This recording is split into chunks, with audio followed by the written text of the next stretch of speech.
નવું બાળક જન્મે એની રાશિ આવે એટલે રાશિ પરથી નામ શોધવાની પ્રક્રિયા શરૂ થાય. એ ખ જ પરથી શું મળે છે, ન ય પરથી શું મળે છે, આ રીતે બધા શોધતા હોય.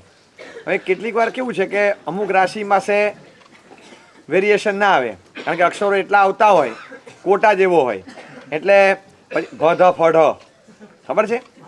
હા, હવે ભ પછી ધ પછી ફ અને ઢ, આમાં એકચ્યુઅલી ભ ને ધ પર મળે, ફ પરથી ઓછું મળે, ઢ પરથી શું મળે? બહુ સરસ નામ છે, કોઈને પાડવું હોય તો ઢંઢણ કુમાર. ખબર ભરેસરમાં છે એ ભ ધ ફ ઢ, એમાં ઢ ફોર ઢંઢણ કુમાર આવે છે. હવે આ એવું ઇન્ટરેસ્ટિંગ કેરેક્ટર છે, ભરેસરની સજ્જાઈમાં નામ લીધું છે, પણ આખી કર્મની ફિલોસોફી સમજાવે ને એટલું સુંદર કેરેક્ટર છે. મૂળમાં તો આ જીવ બહુ ઉત્તમ કોટીની આરાધનાની પરિણતિ લઈને આવેલો જીવ છે, પણ ભૂતકાળમાં એવા કોઈ પાપ કર્મ બાંધેલા કે અહીંયા આવ્યા પછી રાજકુળમાં જન્મે અથવા સારા કુળમાં જન્મે, શ્રીમંતાઈ હોય, સાધુપણું આવે અને છતાં એના કર્મને છોડે નહીં, એટલી જબરજસ્ત એને તકલીફો પડી. એ ઢંઢણ કુમાર એટલે આમ નેમનાથ ભગવાનના રિશ્તામાં થાય, કૃષ્ણ વાસુદેવના રિશ્તામાં થાય, એ સમાંતરે સમયે થયેલા. અને એ ઢંઢણ કુમારે દીક્ષા લીધી છે. દોમ દોમ સાહેબી છોડીને જ્યારે દીક્ષા લીધી, દીક્ષા પછી ખબર નહીં ગોચરી ન મળે. કોઈ દિવસ બને જ્યાં જાય ગોચરી વરવાને ગોચરી જ ન મળે, કોઈના ઘરે ન મળે, કાં તો ઘર બંધ હોય, કાં તો ઘર બંધ થઈ જાય, કાં તો ખપેવું ન હોય, કાં તો પૂરું થઈ ગયું હોય, કાં તો રસોઈ બની ન હોય, ગોચરી જ ન મળે.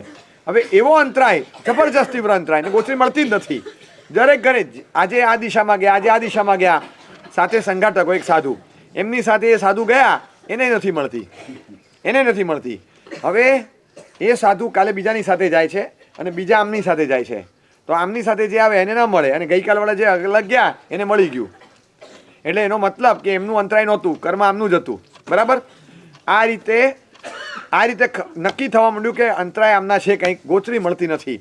બને કોઈક વાર અંતરાયનો ઉદય હોય, લોકોની અજ્ઞાનતા હોય, ક્યાંક એવું બને અને અંતરાયના કારણે ન મળે. આ પરંપરા તો અસંખ્ય વર્ષથી છે, એમાં ક્યાં આજની છે? ઋષભદેવ ભગવાનને ક્યાં મળ્યું હતું? પરમાત્મા ઋષભદેવ જતા તો ઋષભદેવ નહોતું મળ્યું, લોકોની અજ્ઞાનતા હતી અને પ્રભુએ શીખવાડ્યું જ નહોતું. પ્રભુ ઋષભદેવા શીખવાડ્યું પણ નહોતું કે ગોચરી કઈ રીતે આપવી કે વરાવી, કંઈ જ શીખવાડ્યું નહોતું. અને સૌથી મોટી વાત કે એકે વાર એવું વિચાર નથી આવ્યો કે આ 64 કળા શીખવાડી, મેં 72 કળા શીખવાડી, એક 73મી શું જતું તું શીખવાડ્યું હોત તો કે ભાઈ વરાવવું કઈ રીતે. આ ભૂલ પડી, આપણે ખ્યાલ નહીં આવ્યો. અહીંયા આવ્યા પછી કોક વાર છે ને ઠંડી વધારે પડી હોય ને, થાય એક ધાબળો વધારે લીધો તો શું વાંધો હતો, તો એ મનમાં થઈ જાય. એક વાર એમ લાગે કે આ કપડું બગડ્યું, કે આ કપડું મેલું થયું, કે આ કપડું ફાટ્યું, કે આમ થયું, એક ધોતિયું વધારે લીધો શું વાંધો હતો. આ આપણે ભૂલ પડી, આપણે ગણતરી જ નહોતી રાખી. આવું મનમાં કોક વાર થઈ જાય. સહેજ આપણે અનુકૂળતા જોયા વગર સીધા આરાધનામાં ઉતરી જઈએ ને, ક્યાંક મનમાં થાય. અને પછી જો વર્ષિતપ હોય, સવારના બેસણું કરવાનું હોય, અને એ બેસણું કરતાં પહેલાં ઘરે જ બેસણું કરવાનું, કરતાં પહેલાં ફિક્સ રોજે રોજ સિસ્ટમ હોય. વર્ષિતપનું સવારનું બેસણું ઘરે કરવાનું, એની પહેલાંની સિસ્ટમ એ હોય કે સાકરનું પાણી અને પાણી ગેસ પર ઉકળતું હોય, બંને લઈને આ બાજુ 3 ને આ બાજુ 3 પરાતમાં ઠારી દેવાનું, મિક્સ ન થઈ જાય. આ 3 જુદું દેખાય, થોડું પીળું હોય, આ સફેદ હોય, આ તજ લવિંગવાળું જુદું હોય ને આ જુદું હોય, ઠારી દેવાનું. અને પછી કુકર મૂકવાનું, એમાં બધું કુકરમાં 3 તપેલી હોય, સત્યમ શિવમ સુંદરમ બધું, અને 3 તપેલી મૂકી અને પછી સામાયિક લેવાનું, પ્રતિક્રમણ કરવા બેસવાનું, અને બરાબર ધ્યાન હોય. કુસુમિન દુસુમિન કર્મિકાવ સગમ અપ્પાણ વોસીરામી, ત્યાં સીટી વાગી, 4 લોગસ થઈ ગયા, પ્રગટ લોગસ થઈ ગયો, ઈચ્છા સંદિશા ભગવાન ચૈત્યવદન ગુરુ ઈચ્છામ જગ ચિંતામણી જગના જગગુરુ જગ રખણ, ત્યાં બીજી વાગી. અને પછી છેલ્લે જય વિરાય થાય ભગવાન માચા ને ઉપાધ્યમ સર્વ સાધુ સજાય સંદિશાઓ ઈચ્છા સંધિ સજાય કરું ઈચ્છમ ઢંઢણ કુમારો, ત્યાં ત્રીજી આવે. યાદ આવે ત્રીજી, ઈશારો કરી દેવાનો અને ગેસ બંધ કરી દે. બસ કેટલું ટાઈમ મેનેજમેન્ટ છે. આ બધું પાછળથી કે પહેલાં કરું તો પ્રતિક્રમણ મોડું થાય, પ્રતિક્રમણ પછી કરું તો બેસણું મોડું થાય. એની કરતાં આ કામ ચાલે, મારું કામ ચાલે, અને આટલું જે કરવાનું છે that can be done outsourcing, એ કરાવી દેવાનું, એ બીજા કોઈક કરી દે અને મને પ્રોબ્લેમ ના થાય. કેટલી વ્યવસ્થા સરસ શીખી લીધી ને આપણે. હા, રસોડામાંય ચાલે જ, આવું ઘણું ચાલે. એટલે અહીંયા હવે આ તમે મને શીખવાડો. હા, મને એક જણ કહેવા આવ્યું હતું, મેં મોકલ્યા, મેં તો આ કાકા છે, હવે સમજો આ ટ્રસ્ટી હોય ને તો મને થાય કે બિચારા ઘરે કંઈ કર્યું નહીં હોય તો જો એમની રૂમમાં છે ને જે સુખી ઘરના હોય ને તો કહું કે આમ જરા કરી દેજે, ધ્યાન રાખજે, કાકા મોટી ઉંમરના છે, અને એવું લાગે તો હું કહું ખાસ, નાનાઓને સંસ્કાર પડે. આવી રીતે એકવાર મેં કીધેલું તો કાકા કેવા આવ્યા, મને કહ્યું આ છોકરાને તમે કીધું છે મારું પલેવણ કરવા આવે છે, મારો સંથારો પાથરવા આવે છે? મેં તમે કીધું કે હા. મને કહેજો આ બધું હું કરી લઈશ, મારી માળા ગણી લે એમ કહેજો. મને કે જેમાં તકલીફ પડે એમાં સહાય કરે ને, આ બધું પતાવી દઈશ. ઉપધ્યાનમાં કરવું હોય તો આઉટસોર્સિંગ કરવા તૈયાર છે. સગવડ મળતી હોય, કોક પતાવતું હોય તો સીધું એક વ્યવસ્થા ખાલી બેસણાની છે, 15 મિનિટ રાહ જોવાને બદલે સાવજમ જોગમ પચક ખામી, મેં બધી સાવજે ક્રિયાના પચકાન લીધા છે. અને ખાલી ભરેસર બાબુ ભાઈ કુમાર નંદકુમાર સૂર્ય આવતો હોય, હું તો નાગ દત્તો પતી ગયું. ખાલી પત્તું થાય, ઠરતું થાય. અને જો કોઈ ના આવ્યું હોય ને, ગેસ બંધ કરી દે, ગેસ બંધ કરી દે, આમ તરત થાય. આ તો કોઈ જાણકાર મળે ને, સકલ તીર્થ વંદુ કરજો, પહેલે સ્વર્ગે લાખ 32, આમ બોલતા બોલતા પછી કોકને બોલાવે, ખોલી નાખ કુકર, ખોલી નાખ, 15 મિનિટ થઈ ગઈ. બસ 15 મિનિટમાં તો ઘર હોય, વર હોય, કુકર હોય, બધું ઠરી જાય. તું જા, હવે ઠરી ગયું. વધારે કુલિંગ પીરિયડ નહીં આપવાનો, એટલે ખોલી નાખવાનું. પછી ખુલતું થાય, બધું પત્તું થાય, સામે પાણી ધનાધન બેસી જ જવાનું. હવે આપણે પહેલે સ્વર્ગે ને બીજે સ્વર્ગેમાં કુકર જ જુવાર્યું. ક્યાં આપણી સ્થિતિ એ છે કે આરાધના કરતી વખતે સગવડ મળતી હોય એટલે લઈ લેવાની, આગોતરું આયોજન સગવડનું કરી રાખવાનું, જેથી મારી આરાધના પતે તરત સગવડની સાથે સંકલિત થઈ જવાય, વિક્ષેપ ના પડે. આ ઋષભદેવે નહોતું વિચાર્યું, હું બધું ગોઠવી કરીને પછી જઉં, આવું વિચાર્યું નહોતું. દીક્ષા લઈ લીધી. કેમ નહીં? એનું કારણ એ હતું કે દીક્ષા લેતા પહેલાં ક્યારેય ધર્મની સ્થાપના ન થાય. એક શાશ્વતકાલીન નિયમ, કેવળ જ્ઞાન પામે, પૂર્ણતા પ્રગટે, પછી જ શાસનની અને ધર્મ શાસનની સ્થાપના થાય. હવે જો સુપત્ર દાન શીખવાડીને નીકળે તો સુપત્ર દાન એટલે દાનનો પેટા પ્રકાર, દાન એ ધર્મનો પેટા પ્રકાર, દાનશીલ, તપ અને ભાવ, બરાબર? તો દાન શીખવાડે એટલે ધર્મ શીખવાડ્યો. કેવળ જ્ઞાન પહેલાં કેવી રીતે થાય? એટલે કેવળ જ્ઞાન પહેલાં શીખવાડાય નહીં. એટલે આ ભગવાનની ન્યૂનતા નહોતી, ઉણપ નહોતી, કે ભગવાનને ખ્યાલ નહોતો આવ્યો ને સૂઝ્યું નહોતું, એવું નહીં. ભગવાનને સૂઝ્યું તું કે ન કરાય. હા, કેવલી પન્નતો ધમ્મો આપણે બોલીએ છીએ. મંગલમ કોણ? કેવલી ભગવાન તે બતાવેલો ધર્મ, અકેવલી કેવી રીતે બતાવે? અને એ ધર્મ મંગલ કેવી રીતે બને? એટલે ભગવાને બતાવ્યું જ નહીં. કેવળ જ્ઞાન પ્રાપ્ત થાય, વિતરાગતા પ્રગટે, પછી બતાવીશ, ત્યાં સુધી નહીં. બીજી વાત કે જો આ બતાવીને પછી ચારિત્ર લેવાનું હોય તો પછી આપણે આગોતરું આયોજન કરીએ, એમાં શું ફરક ક્યાં પડ્યો? ક્યાં પેલા જે કંઈ પણ તકલીફ પડવાની હોય એનું આગોતરું આયોજન કરીને જેટલું પણ સ્ટ્રીમલાઇન થતું હોય, જેટલું ફેસિલિટેટેડ આરાધના થતી હોય એટલી કરી દઈએ તો આપણે એ જ રીતે કર્યું હોત. પણ એવું પ્રભુએ કર્યું નહોતું. એ જ રીતે કોઈ સાધક નીકળે ત્યારે આગોતરું કોઈ આયોજન કરી નીકળતું નથી. અને ઢંઢાણમુની ગોચરીએ જાય છે, ક્યાંય કહેતા નથી. ખાલી એટલો ઉલ્લેખ કરે ને કે હું કોનો ભાઈ છું, કોના ઘરનો છું, તો ભલભલા બોલાવે, ભલભલા બોલાવે. લોકોને જૂના પર્યાયનું આકર્ષણ હોય, સાધુ પર્યાયનું ચોક્કસ આકર્ષણ હોય, ચોક્કસ, પણ જૂના પર્યાયનું પણ એક આકર્ષણ હોય. હા, એટલે ત્યારે કોઈક આમ ભંવરલાલજીએ દીક્ષા લીધી, ભંવર દોશી બાદશાહ હતા મોટા. હવે આ જ સિદ્ધવડમાં કેટલી સુંદર બધું કરાવેલું. હવે આવા કોઈ શ્રીમંત માણસે દીક્ષા લીધી હોય અને દાઢી બાડી બધે એટલે પછી બધા સરખા જ લાગે. તમને ખબર હોય આ ભવ્યરત્ન વિજય એટલે કોણ છે? કોબર કબડી કે આ દીક્ષા લીધી, હા એ આ છે. હે સાહેબ મારા ઘરે પધારો, સાહેબ લાભ આપો ને. મંડી પડે, આગ્રહ કરે, ગોઠવી માટે લઈ પણ જાય. એમને પણ મહાત્મા આવે તો આનંદ, પણ એમાં આવા કોઈ મહાત્મા આવે તો વિશેષ આનંદ થાય કે આવા ત્યાગી, આવા વિશિષ્ટ ત્યાગી એ મારા ઘરે પધાર્યા હતા.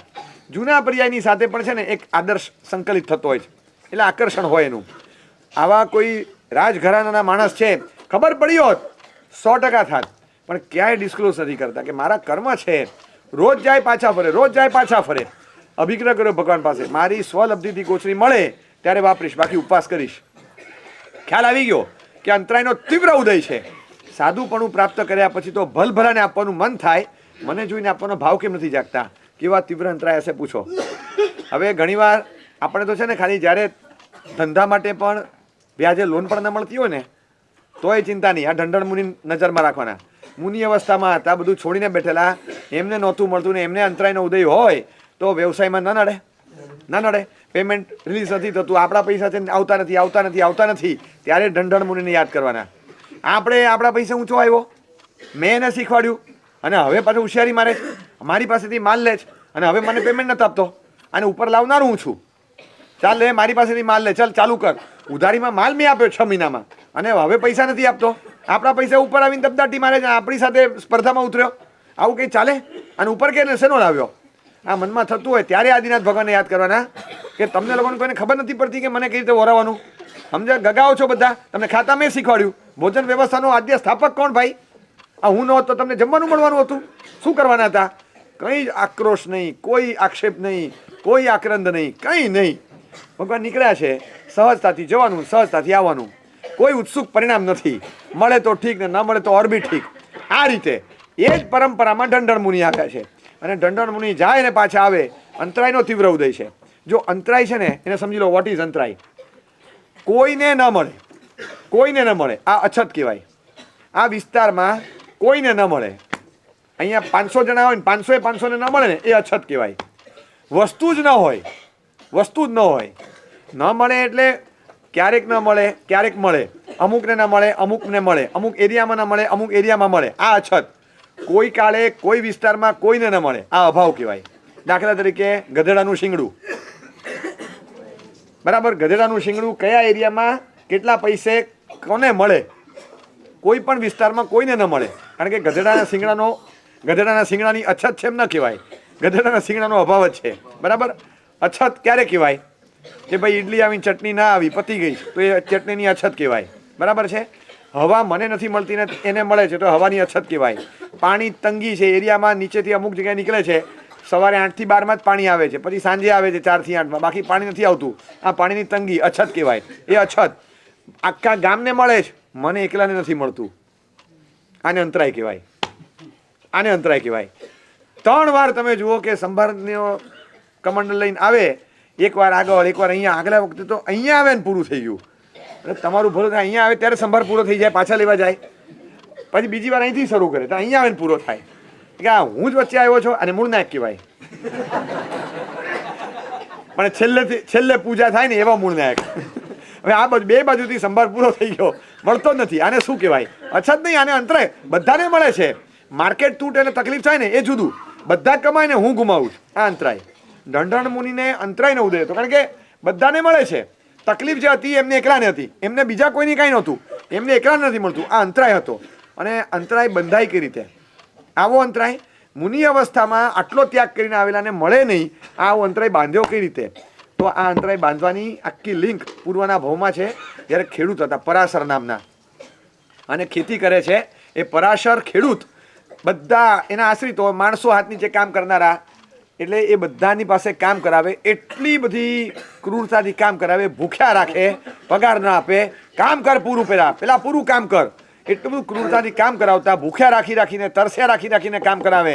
અને છેક સુધી એને બધું બાકી રાખીને કામ કરાવ્યા પછી એમને સહેજ પણ કોઈ સંજોગોમાં સહેજ પણ એને આમ કે ને કે કદર આપવી, એને કંઈક પગાર આપવો, વહેલું આપવું, કોઈ હ્યુમન ટચ જેને કહેવાય માણસનો, કાંઈ નહીં. એકદમ ડેમન ટચ કહેવાય. રાક્ષસી વૃત્તિ. આ થાય કે આવી રીતે કંઈક કામ કરાવતું હશે. આ પાલીતાણા છે ને, આ પાલીતાણાની વાત કરું છું. બહુ વખત પહેલાં આવેલો, દીક્ષા પછીની વાત, મને યાદ નથી, પણ 4-5 વાર આવ્યો છું.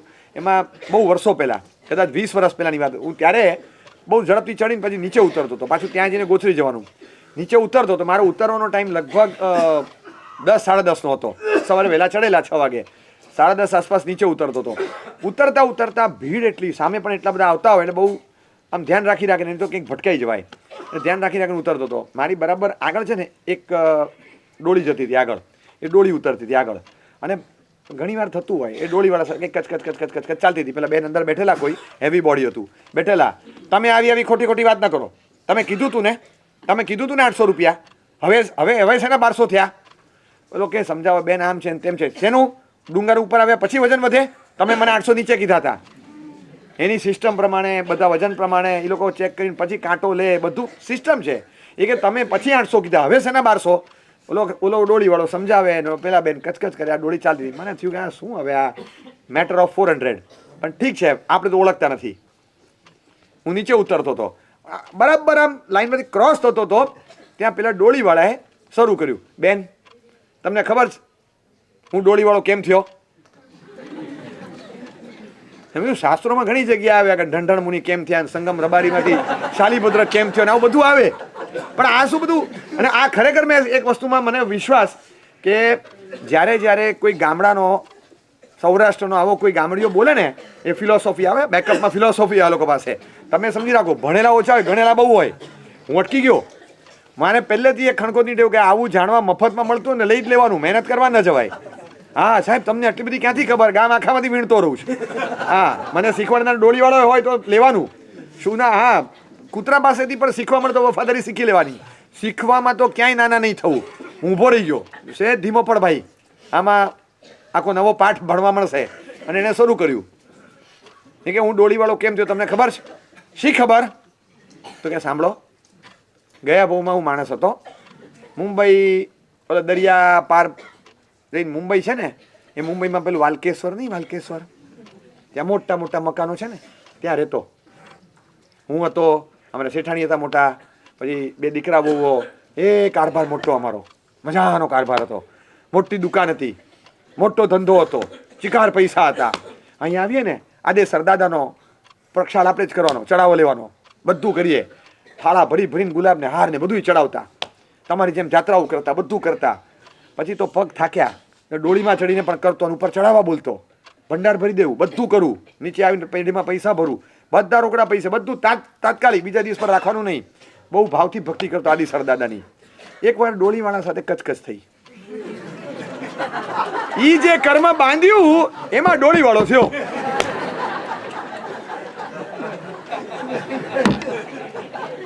મને ખબર નથી, પણ હું શ્યોર કહું, પેલા બેને 2200 આપ્યા હશે કે બાપડા તું 2200 લે, હા, પણ તું તારો શાપ છે ને પાછો ઉઠાવ, નહીં તો મારે ઉપરે વણિયા વાળી બાઈ થવું પડશે. આ ટેન્શનથી કોકના ટ્રેનિયાન ઉપાડીને ચડીશ. રેવા તું લઈ જા, હું ગેરંટી આપું છું. બેને 2200 આપ્યા હશે, પણ જે તમને ફટાક કરતું એનએસએસી આપ્યા વગર ચીરી નાખ્યું, વગર એનએસએસી ઓપરેટ કરી નાખ્યું. આ બધા તમે ખોપડીઓ ઓછી માનો છો, પણ આપણને લાગે કે નાના માણસને 400 રૂપિયા શું કરવું હવે. આ લીધા ભાઈ, આખા ઉપાડીને તમને ઉપર લઈ ગયો ને ચડાવ્યો ને, બહુ સરસ, ઘણું સરસ કામ કર્યું. બાકી આપણે તો કેવું, પોર્ટર પાસે ઘણી વાર વજન ઉચકાવ્યું હોય, પૈસા પૂરા આપ્યા હોય.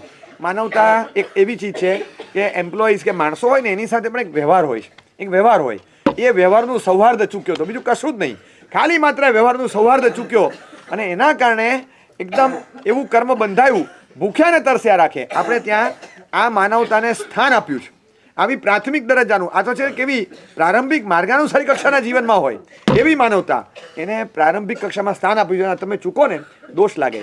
આ ટીચરમાં બોલો છો, તેની ભૂખે આપણે જમ્યા. આ તેની ભૂખે આપણે જમ્યા એટલે શું? તેના ભૂખે માણસો ભૂખ્યા રહ્યા હોય, પશુઓ રાખ્યા હોય. સમજો પેલા ગાય બળદ રાખતા, પશુઓ ભૂખ્યા રહ્યા હોય, એ ભૂખ્યા રહે ને એનું ભોજન બાકી, અને આપણે જમવા બેસી જઈએ તો આપણને દોષ લાગે. એમને બધાને ભૂખ્યા રાખીને આપણે જમવા બેઠા, એટલે એમને જમાડીને જમવું એવું, અથવા તો એ પણ જમી રહ્યા છે કે તરત એમની જમવાની વ્યવસ્થા થઈ ગઈ છે. હા, આપણે ત્યાં છે ને એક પ્રથા છે સરસ, કોઈ આવે ને, બોલો જમવાનું બાકી છે ને, આવી જાઓ પહેલાં જમી લો. આવે સીધા પહેલાં જ લઈ જ લેવાના અંદર. આ પ્રથા આપણે ત્યાં છે. તો ક્યાંય કોકને ભૂખ્યા રાખીને ભત્ત પાણ ઉચ્છે, આ શબ્દ આવે છે વંદિતતામાં, ભાત પાણીનો વિચ્છેદ કર્યો. કોઈના ભાત પાણીમાં ક્યારેય અંતરાય ઊભો ના કરાય, ક્યારે પણ નહીં. ક્યાં સુધી કીધું છે કે અમારો આચાર છે, શ્રાવક આવે અને કે સાહેબ મારે અતિથિ સંવિભાગ છે, તો ગોત્રી માટે પધારશો. અતિથિ સંવિભાગ એટલે 12મું વ્રત. ખ્યાલ ન હોય તો સમજાવી દઉં એનું સ્વરૂપ. શ્રાવકે 24 ઉપવાસ એલોંગ વિથ અહોરાત્ર પૌષધ કરવાનો. આખા દિવસનો રાતનો પૌષધ, અહોરાત્ર 24 કલાકનો પૌષધ, 24 ઉપવાસ સાથે પારણે એકાસનું કરવાનું. પારણામાં મહાત્માને વિનંતી કરવાની, મહાત્મા ગોત્રી વરવા પધારે અને એ જેટલા દ્રવ્ય વરે એટલા દ્રવ્યથી એકાસનું કરવાનું. સાથે કોઈ ગુણવાન આત્માને પણ જમાડીને એને પણ પહેરામણી વગેરે આપે, સાધર્મિકને, ઉત્તમ ભાવિકને, કોઈને. હવે આ મહાત્માને વિનંતી કરવા આવ્યા કે સાહેબ અતિથિ વિભાગ છે, આજે એકાસનું છે, તો ગોત્રી માટે પધારશો. આમને હવે અમારા માટે બતાવ્યું કે ક્યારેય ના નહીં પાડવી. અને બીજું શું બતાવ્યું, એ વખતે કંઈ પાત્રા પડી જાય કે બીજું કંઈ કરતા હોય, બધું મૂકીને તરત ઊભા થવું અને તરત એમને ત્યાં ગોત્રી માટે જવું. શ્રાવકને પારણાનો અંતરાય નહીં થવા દેવો. આગલા દિવસનો 24 ઉપવાસ હોય તો એને પીડા ન થાય એ માટે. આ તમે વિચાર કરો ખાલી કે કેટલી સૂક્ષ્મતા, બીજાને કોઈને પીડા ન થાય. તમારા ઘરે 5 જણા હોય, એક જણ વરાવે છે, બધા કે સાહેબ થોડું મારા હાથે, થોડું મારા હાથે, તો 4 જણા નહીં, કોઈ પણ એક જણ વરાવો. તમારે ચૂલા ન ધારવાના હોય, પેલા ખબર છે ચૂલા ધારે, અમારે હાથ ધારવાનો હોય કે નહીં, તમે છે ને નક્કી કરો, કોઈ પણ એક હાથે વરાવો. મેં હાથ ધારેલા છે. હવે અમારે એવા હાથ ધારવાના હોય, ચૂલા તમે ધારો એમ હોય. તમે 5 જણા વરાવો, 25 જણા, ક્યાં ફરક પડે? પણ એક વસ્તુમાં બતાવ્યું કે પ્રેગ્નન્ટ લેડી હોય, 5મો 7મો મહિનો ચાલતો હોય, તો એમનો ભાવ સાચવવા લઈએ એ વ્યવહાર, એ ઔચિત્ય થયું કે ખાખરો કેવી ચીજ કોઈ પણ એમના હાથે નહીં લેવું, કારણ કે એ વજન ઊંચકે, વાંકા વળે કે તપેલું ઊંચકે, કંઈ પણ થાય તો એ જીવને પણ પીડા થાય, એવું નહીં કરવું. કોઈક વાર નુકસાન પણ થાય ને કોઈક વાર પીડા પણ થાય. અમારા ગોત્રીના 42 દોષમાંથી એક દોષ આવો છે કે આવી વ્યક્તિના હાથે નહીં વળવું. એમનો ભાવ હોય સાહેબ થોડું વિશેષ ભાવ હોય કે આ અવસ્થામાં ખાસ વરાવું છે, મને એને પુણ્ય મળે માટે, તો પછી ખાખરો કે અડધો ખાખરો લઈ લો. એમનો ભાવ સાચવવા લઈએ ને એ ઔચિત્યથી. બાકી દોષ લાગે ને એ છોડવાની વાત કરી, કઈ કાળજી છે. જન્મ લીધા પછી નજર સામે બેઠેલા માણસો હોય ને એના પર નજર ન પડે, અને હજી તો જેને બહાર આવી પ્રગટ થવાનું બાકી છે ત્યાં જ્ઞાનીની નજર પહોંચી કે એને પણ પીડા ન થવી જોઈએ. આટલું જ્ઞાનીનું સૂક્ષ્મ અવલોકન છે. હવે માણસો એને સાચવવા એ બાબતમાં તો ક્યાં કસર છોડે, અને ઢંઢણે એ પૂર્વભાવમાં આજે કર્મ બાંધ્યું એના કારણે એવા અંતરાય બંધાયા, અહીંયા એને કંઈ મળતું નથી. ધર્મબિંદુ ગ્રંથમાં હરિભદ્ર સુરી મહારાજે એક સરસ પંક્તિ લખી છે, ઓરિજિન ઓફ અંતરાય. અંતરાયનો ઉદ્ગમ શેમાંથી થાય? પરલાભ ઉપઘાત જનન દ્વારેણ અંતરાય. પરલાભ ઉપઘાત જનન દ્વારેણ અંતરાય. બીજાને થતો કોઈ લાભ એ તમે ઈરાદાપૂર્વક રોકો એટલે તમે અંતરાયની પરચેસ કર્યો, અંતરાય ખરીદી કરી. બીજાને થતો કોઈ પણ પ્રકારનો લાભ તમે રોક્યો, તમને અંતરાય બંધાયો. હવે કયા તમે રોકો ને તમે કોઈ પણ લાભ થતો હોય, અરે સ્વભાવે છે ને અળવિત્રો હોય, ખાલી ખબર પડી કે ફલાણાના દીકરાનું ફલાણાની દીકરી સાથે નક્કી થાય, અરે ન થવા દેવાય, આપણે આની સાથે નથી બનતું. આવા કરોડપતિના ઘરનું સાસરું મળી જાય, આ દીકરીને ના ચાલે, કોઈ સંજોગોમાં નહીં, આ દીકરીનું ત્યાં થવું જ ના જોઈએ. તમારે કાંઈ લેવા દેવા નથી. પણ એ દીકરી અહીંયા આવે, કરોડપતિના ઘરનું સાસરું, પાછો એકનો એક છોકરો, જાયદાદ બધી આને મળે વારસામાં, ના કોઈ સંજોગોમાં નહીં. આ પાછું તમારે ત્યાં તો દીકરી એ નથી કે તમે કંઈક પ્રપોઝલ આપો, તમારે છે જ નહીં. કોકની જાય છે તમે શું કરવા, પણ હવે એની સાથે કંઈક આડું બન્યું છે, ના ગમે તે થાય પણ આનું તો ના થવા દેવાય. ને તમારા મિત્રને ત્યાં જ છે પાછું, એટલે તમારા મિત્રને ત્યાં તમારા શત્રુની દીકરી આવે તમને મંજૂર નથી. તો છેવટે વાત નીકળે, અંગત છો એટલે કે હમણાં વાત ચાલે છે અહીંયા કે ક્યાં અજાણ્યા થઈને પૂછે ક્યાં ફલાણાની દીકરી સાથે, એમ સારું કેમ રવિવાર એકાદ સ્નાત્ર ભણાવી લો, શાંતિ સ્નાત્ર. કેમ ભણાવી લો, આટલું ભણાવી લો. કેમ હું તમને કહું ને, જો એક શાંતિ સ્નાત્ર ભણાવી લો બસ. તો કે કેમ? જો મારે છે ને, મારે નિયમ છે, હું કોઈનું ઘસાતું બોલતો નથી. વાયડો કઈ બાકી રાખે? કશું બાકી રાખ્યું બોલ્યા વગર? મારે નિયમ છે, આપણે કોઈનું ઘસાતું બોલવું નથી. પણ એક શાંતિ સત્ર ભણાવી લો. હું તમને કહું કેમ, તમને કહું, મોબાઈલ ફાગણ સુદ પૂનમ જે આવે છે ને, જે ફાગણ સુદ પૂનમ એટલે ખબર છે હોળી, આ મોબાઈલ ફાગણ સુદ પૂનમ આવે તમારા ઘેર, ભણાવી લો શાંતિ સત્ર ભણાવી લો. દર પૂનમે હોળી, પછી ખાલી ફાગણ સુદ પૂનમે નહીં, જલસા કરો. સરસ, આટલું કઈ નીકળી ગયો. પેલા ભાઈ નથી કે સારું કંઈ સમજ નથી પડતી, કે જવા દે ભાઈ, આપણે આગળ નથી વધવું, અને ફાચર પડી ગયું. ખુશી થઈ ગઈ, વાહ સરસ શાબાશ. વ્યવહારિક પ્રસંગ, કોકનું થતું હતું ત્યાં ફાચર મારી, પર લાભ બીજાને લાભ થતો હતો, એનો ઉપઘાત કર્યો, તમે અંતરાય ઊભો કર્યો. એ અંતરાય તમને એવો નડશે, કાં તો તમારા 35 વર્ષ ન થાવ, તમારા લગ્ન ન થાય, કાં તો તમારે ત્યાં જે હોય ને એનું પાર પાડતા તમારો ડૂચા નીકળી જાય.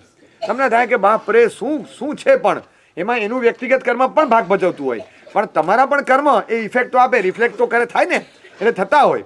સાઈડ કારમાં તમે બેઠા છો, સ્કૂટર ભટકાય, પણ સાઈડ કારવાળાને વાગે તો ખરું ને, એ કે મારો શું વાગ, આની જોડે બેઠો એ વાગ, બીજું શું.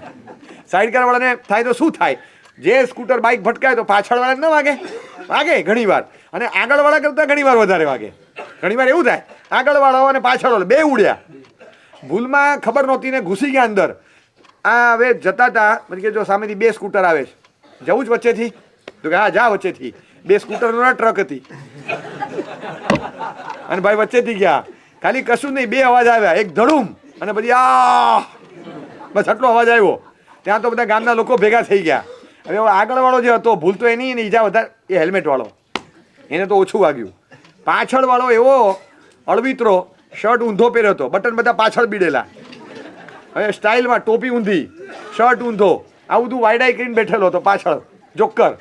હવે આ ગામના લોકો ભેગા થયા, પછી તો બધા લઈ ગયા દવાખાને, બધું થયું, ઘરનાને બોલાવ્યા. પછી શું થયું, બીજો ક્યાં ગયો, કે આ રહ્યો, કે આને તો ઓછું વાગ્યું, આને બહુ વાગ્યું. તો કે કેમ, ખબર નહીં, આની તો આખી ડોક મરડાઈ ગઈ હતી. કે શું? અરે આખી ડોક મંડાઈ ગઈ હતી. પછી આમ તો ડચકા ખાતો તો પણ ડોક સીધી કરી પછી હલતો નથી. ગામના લોકો આની ડોક સીધી કરી, હવે કે હલતો નથી. ઈજા કોને વધારે થાય? સાથે બેઠો એવાની સાથે તો ઓલો તો બચી ગયો, આ મરી ગયો. એટલે કોકની સાથે જાઓ એમાં ઈજાગ્રસ્ત થવાય. ઢંઢાણ મુનિ જતા એમની સાથે વાળાનો કોઈ વાંક નહોતો, પણ હવે અંતરાયના ઉદયવાળાની સાથે હતા તો એ કર્મનો ચેપ લાગ્યો. પુણ્યશાળીની સાંકળી હાથ પકડે ને ખાલી તો એ પુણ્યશાળી થઈ જાય. એટલે ઘણા એવા છે કે પુણ્યના ટેકાથી બચે છે અને કેટલાકને પુણ્યનો ટેકો નથી એ બચે છે, એને પુણ્યશાળીનો ટેકો છે એટલે બચે. પાર્ટનર જોરદાર હોય અને આપણું પુણ્ય તકલાદી હોય, પણ પાર્ટનર સારો હોય એનું પુણ્ય હોય ને તો એનાથી એ સાથ ચાલે. ઘણીવાર એવું હોય ઘરમાં 4 જણા હોય, એક જણનું પુણ્ય જોર મારતું હોય, પરિવાર આખો તરી જાય, બચી શકે. 4 જણા કારમાં બેઠા હતા, એકદમ એક્સિડન્ટ, પ્રબળ પુણ્ય હતું એક જણનું, આખી કારનું એક્સિડન્ટ બચી જાય. એક જણનું પુણ્ય બચાવે ઘણીવાર. એટલે વન મેન્સ પ્યુરિફિકેશન, એક જ માણસની શુદ્ધિ હોય એનું બળ એવું હોય કે અનેકને બચાવે. આ ઢંઢાણ મુનિની સાથે હતા એ અંતરાયનો ઉદય એને લાગુ પડતો, એટલે સાથેવાળાને ઈજા થતી. આ તો સાઈડ કારમાં મુનિ બેઠા, એમને પણ જાણે કે આ ઈજાનો પરિણામ ભોગવવો પડતો. આવી તીવ્રતા હતી. પૂર્વના ભવના આ અંતરાય ખેંચાઈને આવેલા, કેરી ફોરવર્ડ એલિમેન્ટ હતું. પૂર્વના ભવના કર્મો એટલે છે ને ગણિતમાં જેને બદલી કહેવાય, કેરી ફોરવર્ડ. મેથેમેટિક્સમાં કેરી ફોરવર્ડ એલિમેન્ટ છે ને એ સમજાય તો જ કર્મ સમજાય. હા, જેને ક્લોઝિંગ બેલેન્સ ઓપનિંગ બેલેન્સ આપણે કહેતા હોઈએ, બસ એ જ. એ અત્યારે જુઓ ત્યારે ખબર પડે ઓપનિંગ બેલેન્સ શું લઈને નીકળ્યા છે આપણે. અને આ અંતરાયનું ઓપનિંગ બેલેન્સ નીકળ્યું, આ મુનિ અવસ્થામાં કશું મળતું નથી. ખબર પડી આટલો તીવ્ર અંતરાય, ક્યાંય કોઈના પણ લાભમાં જઈને ફાચર નહીં મારું, ક્યારેય નહીં. આપણે ક્યાંક કોકને ફાયદો થતો હોય ને ફાચર મારવા ગયા, કોકને લોન આપે છે, આપણે ફાચર મારી છે ઈચ્છા, આપણી પાસે 50 પેટી ફાજલ પડી છે, એને જરૂર છે, વગર વ્યાજે 6 મહિના આપવાનો છું, ભલે ઉપર આવતો. હવે આપણને થાય કે આ માણસે શું કામ આમાં વગર વ્યાજે મળવી જોઈએ, મને એની સાથે કંઈક વાંધો છે, પર્સનલ ગ્રજીસ છે, હું કોકની લોન અટકાવું છું, રહેવા દો, એમ તો કહેવાય નહીં. એટલે કે તમે આપો એનો વાંધો નહીં, પણ જો મારે આમ કોઈનું ઘસાતું નથી બોલું, પણ એક તમને ભવિષ્યમાં જીવ ન બળે એટલે કહું, તમે લોન આપો છો ને, હા ડોનેશન સમજીને આપો. તો કે એટલે તમે ડોનેશન સમજીને આપો, આવે તો લોન, બાકી ડોનેશન સમજીને આપો. તો કે હું બહુ લાંબુ વિચારીને કહું છું, બસ તમે આટલામાં સમજી જાઓ. તમે આપો ડોનેશન સમજીને, નસીબ હોય ને આવે તો લોન સમજજો, પણ પહેલાં લોન સમજીને પછી ડોનેશન સમજવું પડે એ આકરું થાય. એટલે હું તમને ઊંધું સમજાવું, પહેલાં ડોનેશન સમજો, પાછળથી સમજવાનું મળે તો લોન સમજજો. તો કે એટલી એવી શક્યતા ખરી કે હું લોન સમજીને આપું ને પાછળથી ડોનેશન? હા, કેવી? તો જ કહું ને, ઓલા લોન કેન્સલ કરી નાખી. હા, કેવી મુશ્કેલી. અહીં બેઠેલા ભાઈઓ ચડાવો બોલતા હોય, બાજુમાં બેઠા હોય ને એને કે બોલો, અટકી ગયા, અરે બોલો ને, અરે બોલો. હકીકતમાં એ ચડાવો લે એમાં એમને રસ ન હોય, પણ કોક જે લે છે ને એને લેવા નથી દેવો. અને મારી તેવડ નથી કે એની સામે હું બોલી શકું, તો જેની તેવડ છે ને અટકી ગયો, જેને પિનઅપ કરીને આ દલાલી છે, પણ આ કાંદાની દલાલી, કસ્તુરીની દલાલી નથી. આ શું, મને કોઈ ઈચ્છા જ નથી કે એ ચડાવો લે, એને ન મળે, બસ એટલું જ. અંદરની બળતરા હોય ને એને કોઈ નથી અટકાવી શકતું. અંતરાયની જ ખરીદી થાય, બીજાના લાભને અટકાવવો એટલે અંતરાય. કોક દેરાસરમાં પહોંચવાનું હતું, હવે અંતરાય, ખાલી માત્ર મને અંતરાય થયો. આદિનાથ હતા, આદિનાથની પૂજા કરવા જતો હતો, હવે મેં ન રોક્યો, એવો અંતરાય બાંધ્યો, જો હુકમીથી રોક્યો, સત્તાવાહી સૂરથી રોક્યો, મોટાઈ વાપરીને રોક્યો, અધિકારની રૂએ રોક્યો, ખાલી રોક્યો અને અંતરાયની ખરીદી કરી. હવે અંતરાય જ્યારે ઉદયમાં આવશે ને, નથી થતું ઘણીવાર, સાહેબ 1.5 વર્ષે ગિરનારજી ગયો, સાહેબ શું કર્મ છે સાહેબ, આગલા દિવસે લેપ ચાલુ થયો તો પૂજા બંધ, મને ખબર જ નહીં સાહેબ, મેસેજે ફર્યા છે ને બધું સાહેબ, મને ખ્યાલ જ નહીં સાહેબ, મને ખ્યાલ જ નહીં રહ્યો. 1.5 વર્ષે ગયો, ઉપર આટલી શ્વાસ ચડી જાય તોય ચડ્યો, અને પૂજા 2 દિવસથી બંધ થઈ ગઈ હતી, લેપ ચાલુ હતો, મૂળ નાય ભવન સ્પર્શ વગર સાહેબ પાછો આવ્યો, એવો જીવ બળી ગયો સાહેબ, ખબર નહીં આ બીજી વાર આવું છું. આની પહેલાં ગયો તો ત્યારે સાહેબ પૂજા શરૂ નહોતી થઈ, મારે ઉતરવાની ઉતાવળ હતી સાહેબ, આવું થતું હતું સાહેબ, આ 2-3 જગ્યાએ મારે આવું થયું. કેમ થયું? હવે ભૂતકાળનું સિલેબસ જોઈન્ટ નથી થતું, નહીં તો ખબર પડે સંકલન થાય તો કે મેં કયો અંતરાય બાંધ્યો છે કે જેના કારણે ખરેખર મને જ આવું થાય છે. આવું થવાનું પ્રયોજન શું, કે આવું કેમ થયું, ક્યાંક કોકને અટકાવ્યા છે અને એના કારણે એ મને પૂજાનો અંતરાય ઊભો થયો. ક્યાંક કોકને ભણતરમાં અંતરાય ઊભો કર્યો છે, ભણવા નથી દીધા શાંતિથી, તો મને જ્ઞાનાભ્યાસ નથી થતો, કાં તો જ્ઞાન ચડતું નથી. એ અંતરાય જે ઊભો થાય છે જ્ઞાન પ્રાપ્તિમાં, બસ એનું પ્રયોજન આ ધર્મની અનુકૂળતા નથી મળતી, કરવા હોય ત્યારે સંયોગ અનુકૂળ નથી મળતા, રજા નથી મળતી. તો સમજવાનું કે ક્યારેક સત્તા હતી ત્યારે રજા આપી નથી, રજા નહીં આપીને સત્તા વાપરી ઊંધી, બસ તેના કારણે સત્તાનો મિસયુઝ કરી અને કોકને રોક્યા છે. તો એના આધારે ક્યાંક એવું બને કે મેં રોક્યા હોય. ક્યારેક આવે છે ને માણસોની પ્રત્યેની આખી તાસીર અલગ હોય છે. તાસીર બહુ વખત પહેલાં એક જગ્યા છે, ત્યાં ગામમાં એક યુવાન આવેલો, નોકરીએ રહેવા, સાડીની દુકાન કાપડની, અને ફેમિલી દુકાનમાં રાખ્યો. દૂરના પ્રદેશથી આવેલો અને કીધું કે જો બંગલામાં નીચે જગ્યા છે, વ્યવસ્થા છે, નીચે રૂમ આપી રહી જજે, અહીંયા દુકાને કામ કરજે, અહીંયા રહેજે, ચિંતા નહીં. ઘરના છોકરાને જેમ રાખેલો અને ત્યાં આગળ એમને ત્યાં રહેવાનું. અને એટલા બધા ખુશ. તો એ ભાગ્યશાળીને ત્યાં રહી અને પછી જ્યારે નોકરી ધંધો કરે ત્યાં કોઈક મહાત્મા પધારેલા ગામમાં. એ ગામમાં મહાત્માની સાથે સત્સંગમાં આવતા છોકરાને ધર્મનો રસ પ્રગટ્યો, સામાયિક પ્રતિક્રમણ કરવાની ટેવ જાગી, વિથ નોકરીની સાથે સાથે સામાયિક પ્રતિક્રમણ વગેરે શરૂ કર્યું. અને ધીમે ધીમે ધીમે સામાયિક પ્રતિક્રમણ વગેરે પણ ધીમે ધીમે કરતો થયો. અને એ વખતે કોઈ કલ્પના નહીં કે છોકરાને એટલો બધો ધર્મનો રંગ લાગી ગયો. સિઝનનો ટાઈમ આવે અને સિઝનનો ટાઈમ જ્યારે આવે એ વખતે આમ રાત્રે 10 ને 10:30 વાગે દુકાન બંધ થતા અને પછી આવી અને શેઠ જુએ કે આ નીચે હમણાં લાઈટ ચાલુ થઈ પાછી. પછી કે હા હમણાં સામાયિક પતિ, કપડાં બદલીને સૂઈ જઈશ. તો કે 12 વાગવા આવ્યા. તો કે હા 10:30 આવ્યો, પછી મેં સામાયિક લીધી 10 મિનિટ પછી. તો કે હા કે રોજ કરું છું હમણાં સામાયિક, એક ટેવ રાખી છે. શેઠને થયું કે આ મારા છોકરાને ગમે એટલું આપું, પૈસા આપું તોય સામાયિક નહીં કરે, એને બહુમાન કરું તોય સામાયિક નહીં કરે. હા સામાયિક કરે છે.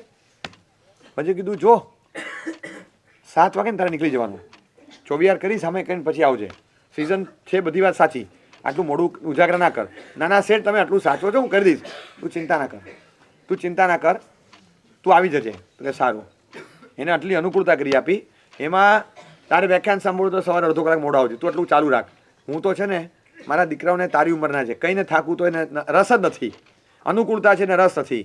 તને રસ છે ને અનુકૂળતા નથી, તો અનુકૂળતા આપી શકાય, રસ આપી નથી શકાતો, એનો પોતાનો હોવો જોઈએ. અનુકૂળતા આપી શકાય, આપી. અડધો કલાક મોડો આવજે, કલાક વહેલો નીકળજે, સામાન કહીને પાછો આવી જજે, બરાબર.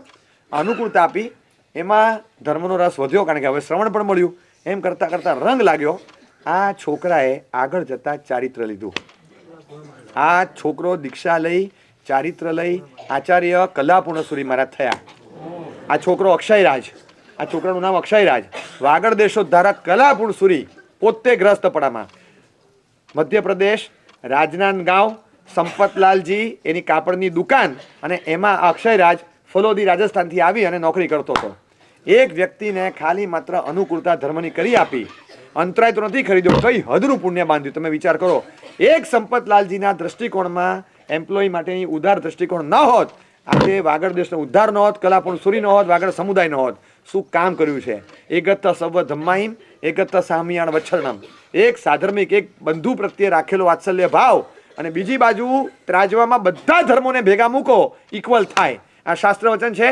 હવે મને કહો કે કલાપૂર્ણસુરી મહારાજે કરેલા તમામ શાસન પ્રભાવોના કાર્યો આ ત્રાજવામાં મૂકો, અને આ પલ્લામાં ખાલી સંપતલાલજીએ રાખેલી ઉદારતા મૂકો. આ પલ્લું વજનદાર છે.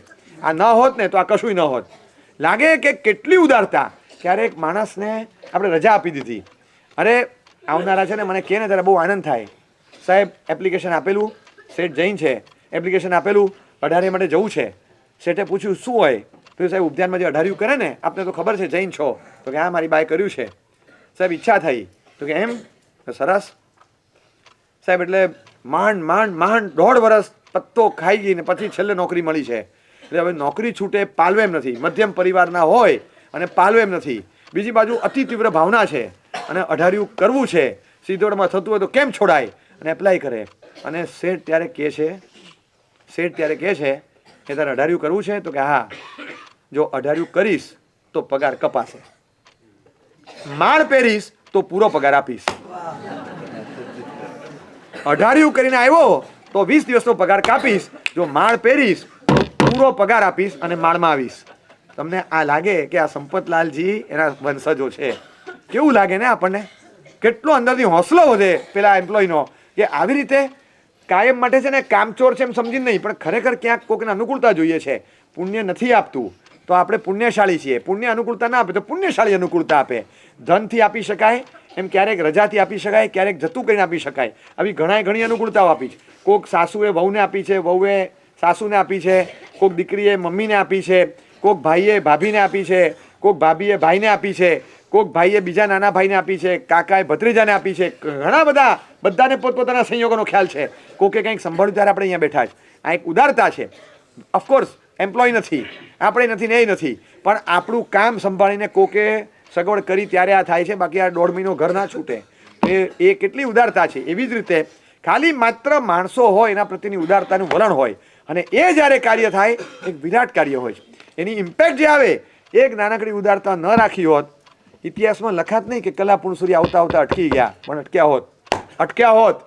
હંમેશા છે ને ફોટો શેનો પડે ખબર? દુર્ઘટનાનો. ઘટનાના ફોટા ન હોય. તમને સમજો, ભૂકંપ આવ્યો અને ભૂકંપમાં શહેરમાં એક સાથે 2500 મકાન પડી ગયા, ઈંટ મોટોડાના ખંડેર ઢગલા, એના ફોટા આવે. હવે ભૂકંપ નથી આવ્યો તો ભૂકંપ નથી આવ્યો એના કઈ રીતે ફોટા પાડવાના? જે છે એ જ છે ને, પછી તો એના ફોટા શું પડે? ભૂકંપ નથી આવ્યો, બચી ગયો તો શું બચી ગયું એના ફોટા ન પડે, પણ ભૂકંપ આવ્યો તો નુકસાન એના ફોટા પડે, 100% પડે. આમાં એવું છે કે કલા પુણસુરીમાં ન થયા હોત ને તો કલ્પના કરી શકો, બાકી ધ્રુજી જવાય એવું નુકસાન હતું શાસનને. પણ એ મહાત્મા થયા એનો ફોટો પડ્યો છે કે મહાત્માને ઉદારતાથી ખાલી અક્ષયરાજ અને સંપતલાલ જેવું, મને ખ્યાલ છે સાઉથમાં હતા ને કલા પુણસુરીમાં વિહાર કરી નીકળ્યા અને ખાસ કીધું પછી જતા હતા આ બાજુ કે આપણે મધ્યપ્રદેશ થઈને જવું છે. મધ્યપ્રદેશ થઈને જતી વખતે કીધું કે એક ચોમાસું રાજનાંદગાંવ કરવું છે.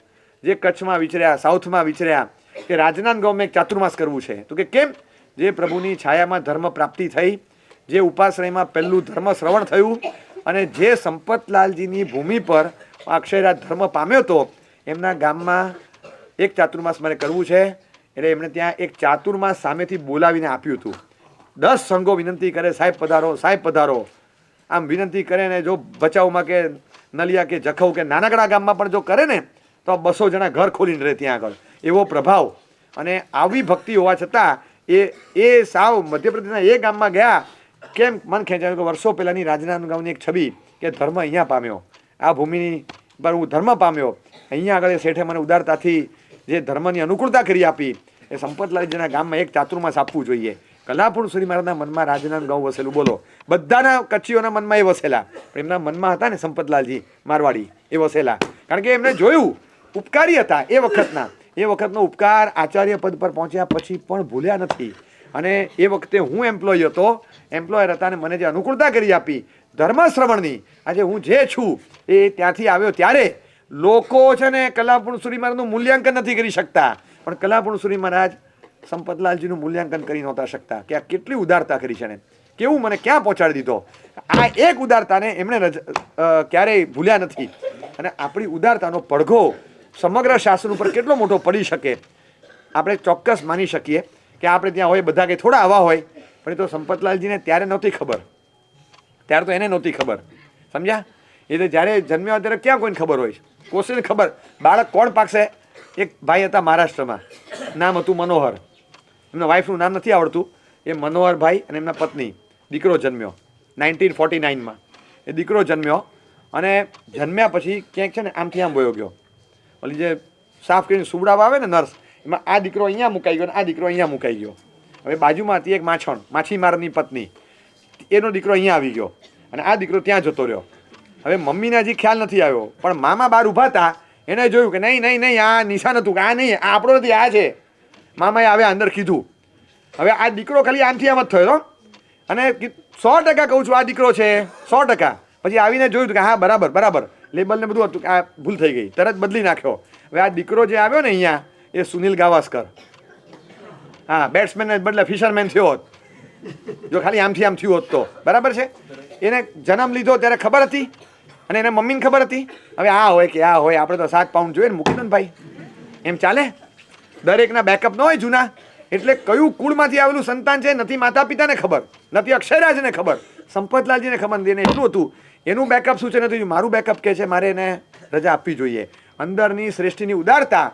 એટલે આ છે ને ક્યારેક એકલા બેઠા સુકૃતની અનુમોદના કરીએ ને, ક્યારેક આમ બેઠા જગતના જીવો કરતા, તો હું તો ખાસ ક્યારેક જો સમય મળે ને આવું કરતો હોઉં તો આ સંપતલાલજીને મહેનત જોયા, પણ એમના સુકૃતની અનુમોદના યાદ કરું ખાસ. એમણે જે સુકૃત કર્યું છે એની અનુમોદના કરવાનું મન થાય, કારણ કે એમના સુકૃતમાં સરવૈયા બારનું સુકૃત છે, ના થઈ શકે સરવૈયું એવું છે. એટલે ક્યારેક આ ઉદારતા રાખવી પડે ને જ્યારે નથી રાખતા કોકને થતો ધર્મનો લાભ હતો એ અટકાવી દીધો, અંતરાય ધર્મનો ઊભો થાય. ધનનો લાભ અટકાવ્યો, ધનનો લાભ અંતરાય ઊભો થાય. એક યોગ્ય પાત્રનો લાભ થતો તો એ અટકાવ્યો, એનો અંતરાય ઊભો થાય. ક્યાંક એને ઘર મળતું હતું એ અટકાવ્યું, ફાચર માર્યું. ક્યાંય કોઈના કામમાં ભૌતિક બિન ભૌતિક ભૂલી જાઓ, કોકનું કાર્ય થતું ને ફાચર નહીં મારવું. એ ફાચર મારવાની આદત હોય ને એ તો ક્યારેય નહીં કરવી. આ ઇનહ્યુમન બિહેવિયર છે. બસ આટલી સજ્જનતા આપણામાં હોય. આ પરાશરમાંથી શીખવાનું. ક્યાંય કોઈને થતો લાભ હોય ને એમાં ફાચર નહીં મારવું, થવા દે. એનું કર્મ છે ભાઈ, એ જાણે. આપણે કરવું હોય આપણે રહીએ ને, આપણે આવીએ મેદાનમાં, પણ એને મળતું હોય આપણે એમાં ફાચર ન મારવું. આટલું ખાલી કરીએ. ઈશ્વર ખુશ થઈ અને છે ને આમ વરદાન આપે, માગ, તને જે માગે એ આપું, પણ તને કશું નહીં મળે. તારા કર્મ એવા છે ને તને કંઈ નહીં મળે. તું 10 જણના નામ આપ, 10 જણના, દુનિયાના તમામ સુખો એને આપી દઈશ 10 જણને. તું તારા કર્મ એવા છે તને કંઈ નહીં મળે. તું 10 જણના નામ આપ, એને બધા દુનિયાભરના સુખો આપી દઈશ. આપ 10 જણના નામ. બોલ કે મને તને નહીં મળે, તારા કર્મ સ્પેસિફિક છે, તને નહીં મળે, પણ તારી પર ખુશ છું તારી ભક્તિથી. 10ના નામ આપ, 10ને બધું આપીશ. હવે આને થયું કે મને નથી જ મળવાનું અને હું 10ના નામ આપું એને બધું મળવાનું છે. હા જુદી મથામણ કરી, લિસ્ટ લઈને ગયો અને પછી ઈશ્વરને ચરણે મૂકી દીધું. આખા ગામને જે આપવું એ આપજો. આ 10ના નામ આપે, આ 10ને કશું ના આપતા, આ 10ને કશું ના આપતા. મેં શું માગ્યું અને તે શું આપ્યું? If not me not he. જો મને નહીં તો એને તો નહીં જ, એને તો કોઈ કાળે નહીં, એને ન જ મળવું જોઈએ. આ જે આવે ને આ બીજાના લાભની ઉપર તરાપ મારવી, તો એ અંતરાયની ખરીદી છે. શેના માટે કરવાનું? ખાલી કોક 2 જણાની માથાકૂટમાં આપણે વચ્ચે આવે. આદિશ્વર ભગવાને શું હતું? બળદ કોકનો, ખેતર કોકનું,